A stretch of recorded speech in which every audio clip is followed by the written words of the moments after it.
सारा दिन यही घर में पड़े रहते हो।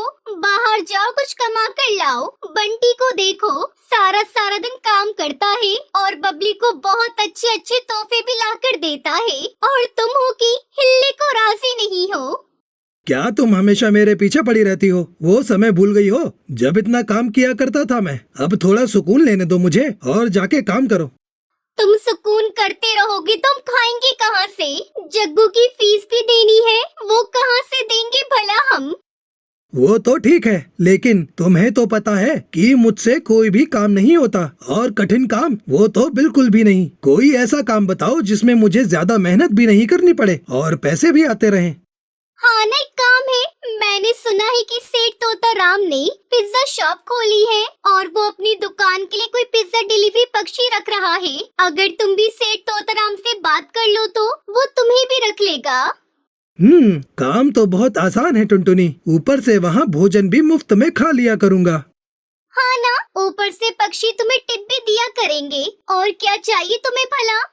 पिज्जा का सोचकर तो कालू के मुंह में पानी आ जाता है। अच्छा, मैं भी जाता हूँ और सेठ तोताराम से जाकर बात करता हूँ कि वो मुझे भी अपने पास काम पर रख ले।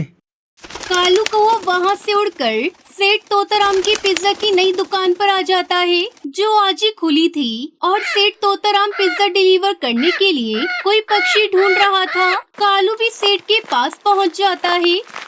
अरे नमस्ते सेठ जी, मैंने सुना है कि आपको डिलीवरी वाला पक्षी चाहिए। मैं इसलिए आया हूँ। आप कृपया करके मुझे भी अपनी शॉप पर रख लें। आपको तो पता है कि बहुत फुर्तीला हूँ मैं। मिनटों में पिज्जा डिलीवर करके आ जाया करूँगा। अरे अरे, आओ कालू आओ। हाँ, सही कह रहे हो। मुझे डिलीवरी करने वाले पक्षी की तो जरूरत है। मेरे ज्यादा ग्राहक दूसरे जंगल के हैं और वहाँ पिज्जा डिलीवर करने के लिए मुझे डिलीवरी बर्ड की भी जरूरत है।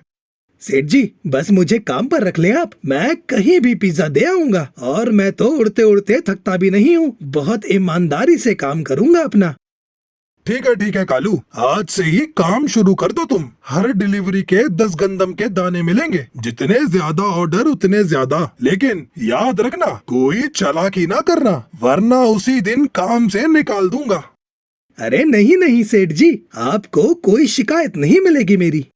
कालू कौवा काम शुरू कर देता है। कालू सुबह ही काम पर पहुंच जाया करता था और पूरा दिन सब पक्षियों के घरों में जा जाकर उनको पिज्जा डिलीवर करता था। कुछ दिन तो कालू ने बहुत ईमानदारी से काम किया, लेकिन फिर आहिस्ता आहिस्ता उसके अंदर का असली कौवा बाहर आने लगा। अब वो जिसको डिलीवरी देने जाता था, रास्ते में उस ऑर्डर में से वो चीजें निकाल कर खा लेता था और बाद में मुकर जाता था कि उसने तो कुछ भी नहीं खाया। सेठ तोताराम ने उसे 1-2 बार समझाने की कोशिश भी की, लेकिन वो बाज नहीं आ रहा था।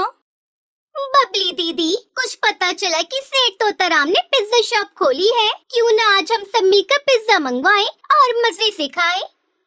हाँ लाडो बहन, मेरा भी बहुत पिज्जा खाने का मन है। ऐसा करो, एक पिज्जा मंगवा लो, हम सब मिलकर खाएंगे। लाडो, उनको बोलना जरा एक्स्ट्रा चीज वाला लार्ज पिज्जा दे।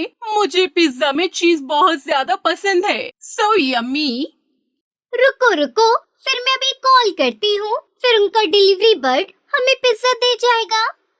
लाडो चिड़िया सेठ तोताराम की शॉप पर कॉल करके पिज्जा का ऑर्डर दे देती है। बबली और लाडो चिड़िया का पिज्जा भी कालू ही देने आना था। वो रास्ते में वही करता है जो वो सबके साथ करता था। कालू रास्ते में एक जगह उतरकर पिज्जा बॉक्स खोलता है और उसमें से एक स्लाइस पिज्जा की खा लेता है और दोबारा बबली और लाडो चिड़िया की तरफ चला जाता है। लो जी, आ गया आप सबका गर्मा गर्म पिज्जा। अब जल्दी से मुझे मेरे पैसे दो और टिप भी दो, ताकि मैं जल्दी से यहाँ से चला जाऊँ। मुझे और जगह पर भी पिज्जा डिलीवर करने जाना है। अरे कालू, इतनी भी क्या जल्दी है? हमें पिज्जा को देख तो लेने दो। हमने एक्स्ट्रा लार्ज पिज्जा मंगवाया था विद एक्स्ट्रा चीज। वो जैसे ही पिज्जा बॉक्स खोलते हैं तो वो देखते हैं कि उसमें से एक पिज्जा का स्लाइस तो गायब था।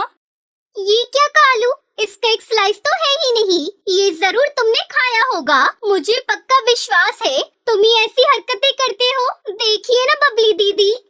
नहीं, मैंने तो नहीं खाया। मैं तो सीधा यहीं लेकर आया हूँ। मैं तो कहीं रास्ते में रुका भी नहीं हूँ। मुझ पर इल्जाम मत लगाओ और पैसे निकालो मेरे। लेकिन कालू भाई, और किसने खाया होगा फिर हमारा पिज्जा? आपने वहाँ से देखकर लाना था ना। बबली, मुझे ज्यादा बातें मत सुनाओ, मुझे मेरे पैसे दो, क्योंकि टिप देने वाली तो तुम लोगों की शक्ल ही नहीं है। मुझे बस पैसा दो पिज्जा के, मैंने और भी जगह जाना है पिज्जा डिलीवर करने के लिए। तुम सबकी फिजूल बातें सुनने का समय नहीं है मेरे पास। हम तुम्हारे सेठ को तुम्हारी शिकायत लगाएंगे, देखना तुम, फिर पता चलेगा तुम्हें। एक तो तुम मुझे जहर लगती हो मोटी कबूतरी, और तुमने जिसे भी शिकायत लगानी है ना, जाओ लगाओ, नहीं डरता किसी से। बबली कालू को पिज्जा के पैसे दे देती है और वो वहाँ से चला जाता है। अब तो कालू ने आदत ही बना ली थी, वो हर ऑर्डर में से कुछ न कुछ निकाल कर खा लेता था और फिर मानता भी नहीं था। अब तो सारे ही पक्षी उससे बहुत तंग थे। सेठ तोताराम भी कालू को जॉब से निकालने की सोच रहा था और फिर एक दिन चीलों ने जंगल में बहुत बड़ी पार्टी रखी, जिसमें काफी ज्यादा चीलें आई हुई थी। चीलों ने मिलकर सेठ तोताराम को बहुत सारे पिज्जा के ऑर्डर दिए थे। ये ऑर्डर लेकर भी कालू को जाना था। वो बहुत ज्यादा खुश था, क्योंकि वो जानता था कि अब वो ज्यादा भोजन चोरी कर सकेगा। कालू सारे पिज्जा लेकर चीलों की तरफ चला जाता है और एक वीरान जगह देखकर वहीं रुक जाता है।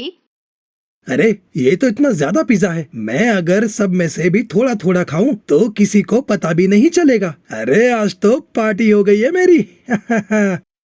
कालू फिर सारे बॉक्सेस खोल खोल कर उनमें से एक एक पिज्जा की स्लाइस खा लेता है और फिर सबको दोबारा से वैसे ही पैक कर देता है जैसे वो पहले थे।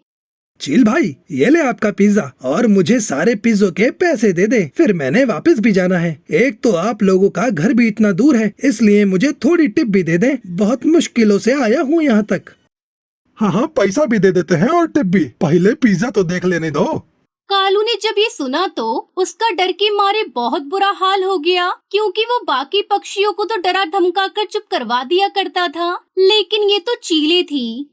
आप बाद में चेक कर लेना चील जी, मुझे थोड़ा जल्दी जाना है, वो ना और भी ऑर्डर देने हैं ना मुझे। लेकिन तब तक चील बॉक्स खोलकर देख लेते हैं, उनमें से सारे पिज्जा में से एक एक स्लाइस गायब थे। इसलिए बार बार कह रहे थे कि तुम्हें जल्दी वापस जाना है, तो ये जरूर तुमने ही खाए होंगे। नहीं तो मुझे ऐसे ही मिले थे चील जी, और भला मैं क्यों खाऊंगा पिज्जा आपका। मुझे सब पता है तेरा, अब ये पिज्जा तो तेरी हड्डियों में से ही निकलेगा। रुक जा, अभी बतावत हूँ तुझे। सारी चीलें मिलकर कालू की काफी धुलाई करती हैं। कालू बड़ी मुश्किल से जान बचाकर वहाँ से भागकर बबली कबूतरी लाडो के पास पहुँच जाता है। अरे अरे अरे, बचा लो चिड़िया दीदी, वो जालिम चीले तो मार ही डालेंगी मुझे, वो तो पीछे ही पड़ गई हैं मुझ गरीब के। अरे पर हुआ क्या है कालू, आखिर किसने मारा है तुम्हें और क्यों मार रहे हैं तुम्हें? कालू सबको पूरी बात बता देता है और सब हंसने लग जाते हैं, क्योंकि कालू ने भी तो उन्हें धोखा दिया था और यूँ कालू को उसके गलत काम की सजा मिल जाती है। हमें इस कहानी से सीख मिलती है कि हमें कभी भी कोई गलत काम नहीं करना चाहिए, और जो काम दिया जाए उसको ईमानदारी से करना चाहिए, वरना उसका नुकसान बहुत ज्यादा हो सकता है।